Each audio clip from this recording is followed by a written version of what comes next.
বানাইছেন কুন ফায়াকুন বইলা, কিন্তু আমারে আপনারে আল্লাহ পাক কুন ফায়াকুন বইলা বানায় নাই। আমাকে আপনাকে যখন আল্লাহ বানাইছে, খালাকতু বিয়াদাইয়া, আল্লাহ বলে আমি আমার নিজের হাত দিয়া বান্দা বান্দিরে বানাইছি। কারণ এই চেহারার মধ্যে এত দামি কপাল, ওই কপাল দিয়া বান্দা আমার কুদরতি কদমে সাজদা দিবে।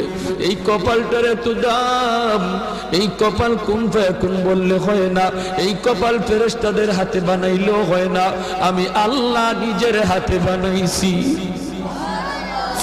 আল্লাহ পাক কই আমি আল্লাহও দেখি জমিনে কেমন অন্যায় হয়, অত্যাচার কেমন জুলুম হয়, জমিনে কেমন অন্যায় হয়, অত্যাচার হয়, কেমন জুলুম হয়, কেমন গুনাহ হয়, আমি আল্লাহ দেখতেছি, আমি আল্লাহ দেখতেছি। জমিন আল্লাহ বানাইছেন কুন ফায়াকুন।